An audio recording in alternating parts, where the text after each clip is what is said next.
Assalamualaikum warahmatullahi wabarakatuh. Alhamdulillah. Alhamdulillah rabbil alamin wassalatu wassalamu ala asyrafil anbiya'i wal mursalin sayyidina wa maulana Muhammad wa ala alihi washabihi rasulillahi ajma'in. Alhamdulillah, bersyukur kepada Allah Subhanahu wa taala karena kita masih diberikan Allah kesempatan untuk menghirup udara segarnya Allah Subhanahu wa taala.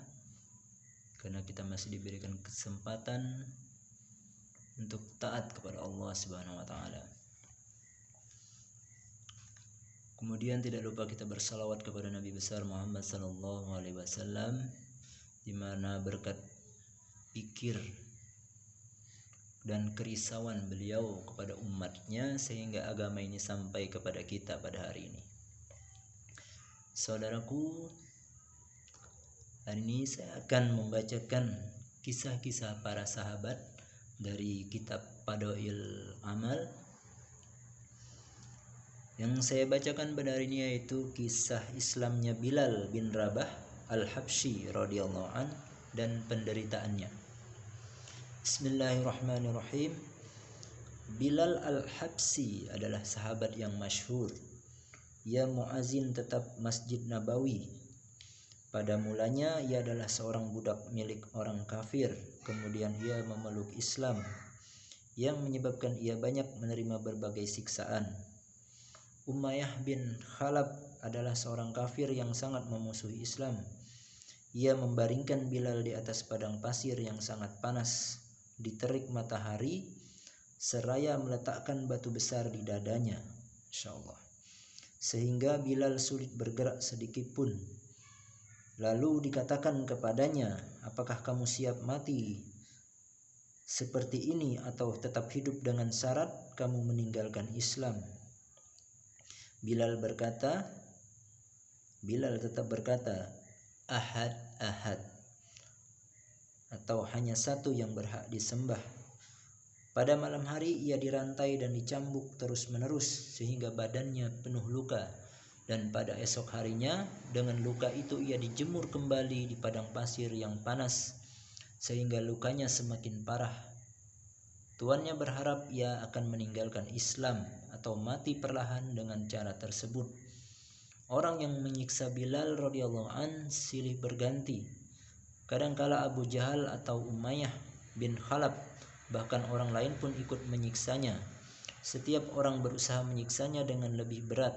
Ketika Abu Bakar radhiyallahu an melihat hal ini, ia menebusnya dan segera memerdekakannya.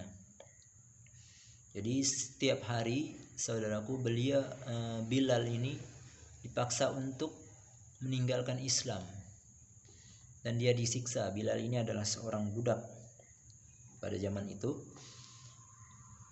Apa kesimpulannya? Faedah, orang-orang Arab musyrik telah menjadikan berhala sebagai sesembahan mereka, dan sebagai lawannya Islam mengajarkan tauhid hanya kepada Allah Subhanahu wa taala. Inilah yang menyebabkan dari lisan Bilal radhiyallahu an selalu terucap Ahad, Ahad, karena hubungan dan cintanya yang tinggi terhadap Allah Subhanahu wa taala. Sekarang kita banyak melihat cinta yang palsu, Masya Allah. Seseorang yang dicintai tentu akan merasa nikmat bila disebut namanya. Kadangkala tanpa tujuan yang jelas namanya akan disebut-sebut. Lalu bagaimana dengan cinta kepada Allah Subhanahu wa taala yang pasti akan berguna di dunia dan di akhirat? Cinta itulah yang membuat Bilal radhiyallahu an rela disiksa sehingga penderitaan demi penderitaan menimpanya, meskipun para pemuda kafir Makkah menggiring dan menghinanya di jalan-jalan. Ia terus berkata Ahad, Ahad, Ahad.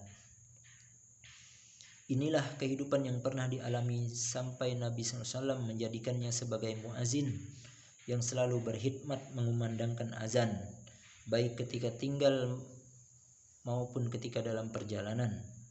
Setelah Nabi SAW wafat, ia tetap tinggal di Madinah Thayyibah.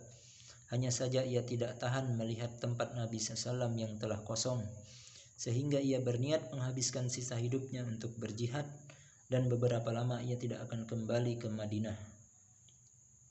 Jadi Bilal ini dia tidak, ketika Nabi SAW telah wafat, beliau Bilal radhiyallahu anhu ini tidak tahan, karena dia terus teringat karena kecintaannya kepada Rasulullah SAW, sehingga dia terus teringat dengan kenangan-kenangan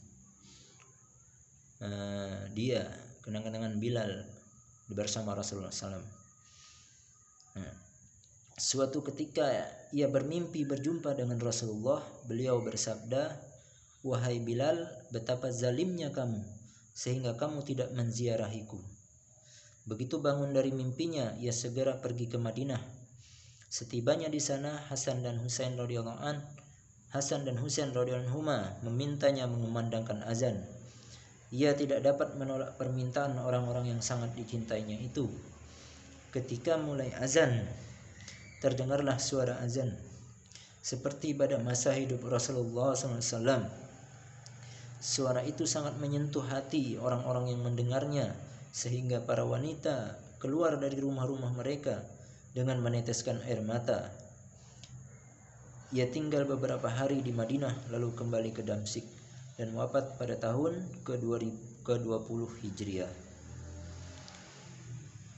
Dia hadirin rahmat Allah, karena kecintaan Bilal tadi, ketika dia kembali ke Madinah,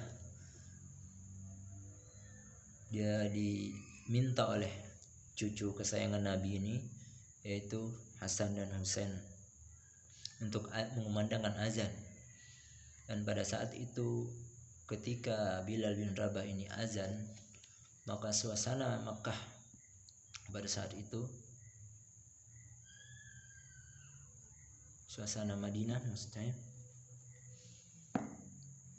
sangat seperti kembali pada zaman adanya Rasulullah SAW. Maka semua menangis dan Bilal tidak bisa meneruskan azannya sampai habis karena teringat terus dengan kenangannya bersama Rasulullah SAW. Saudaraku, bagaimana dengan kita yang saat ini? Kita yang selalu mengaku sebagai umatnya Rasulullah SAW, apa saja, bagaimana kita mengamalkan daripada sunnah-sunnah Rasulullah SAW. Demikian, mudah-mudahan cerita dari Bilal tadi bisa kita ambil hikmah dan pelajaran sebagai kecintaan kita kepada Rasulullah SAW. Wabillahi taufiq wal hidayah. Assalamualaikum warahmatullahi wabarakatuh.